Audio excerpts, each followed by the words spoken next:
Hello YouTubers, my name is X Factor and today we're breaking down the Stryder Titan Chassis. That's the Titan that skipped leg day every single day. You can get this one of two ways. One, get a rare burn card. Two, complete both sides of the multiplayer campaign mode and you'll have access permanently to both the Ogre and the Stryder. As I mix it up with two separate Ogres, one of which popped his shield core, turning him yellow, and using his Vortex shield, which allows him to tank an insane amount of damage compared to my little Stryder. And that's part of the key to being successful with a Stryder. The mobility and speed that you're granted is above both the Ogre and the Atlas, but you give up a ton of armor. You are a stripped down Titan built for speed.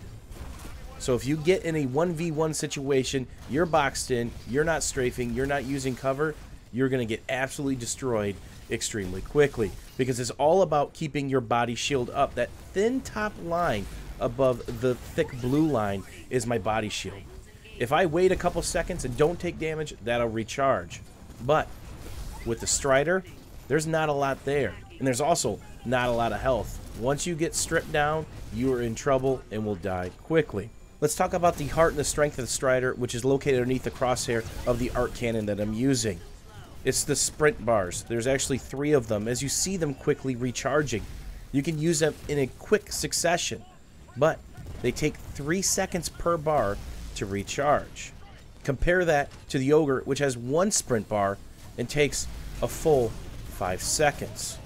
So if you get in a lot of trouble, you can get a dodge extremely quickly, as my body shield and health is completely stripped down. One more shot and I would have been a goner. If I would have been in an Ogre or an Atlas in that situation, I wouldn't have been able to get around the corner and most certainly would have died. And here's another feature specific to the Stryder, the dash core.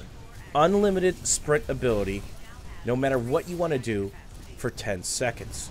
Are you getting rushed? Are you getting pinned by 2 Titans? You can quickly get to the other side of the map or out of harm's way. Or if they're using a weapon which has a limited range but hits like a truck, you can get to safety, or within close proximity of other teammates who will be more than happy to help you out with the big nasty Atlases and Ogres. In this footage, I'm actually using the arc cannon, which has a low rate of fire with a limited range, no reload to have to manage, but the damage spreads. If you hit something, it could arc to other targets, spreading the damage. Now there is a downside to this.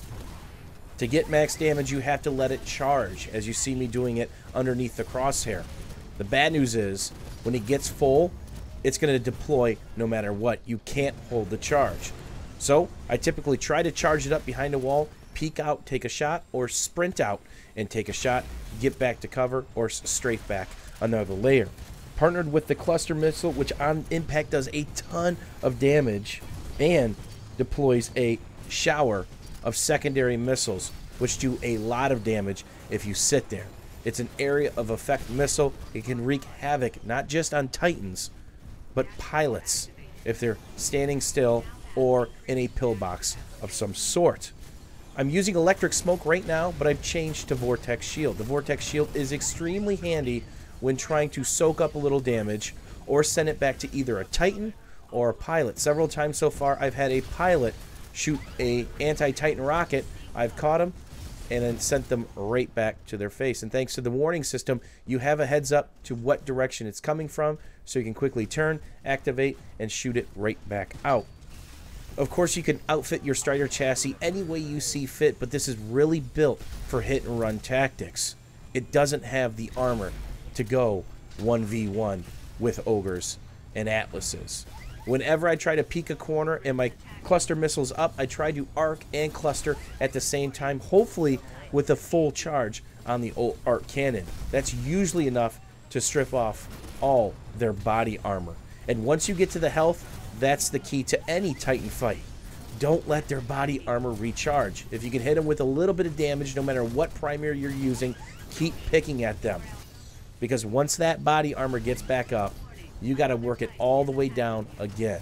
And if you're just in a little Stryder, that is not an advantage you want to give to a very upset Ogre or Atlas, as I use sprint cover again to avoid a pretty nasty situation, trying to bounce back and forth several different enemy Titans as I pop my dash core one final time. As always, YouTubers, thanks for watching and thanks for hanging out.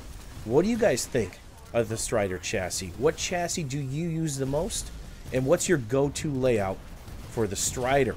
Or what do you think your go-to layout will be, because you don't have everything unlocked just yet? As always, YouTubers, thanks for watching. We will see you guys soon.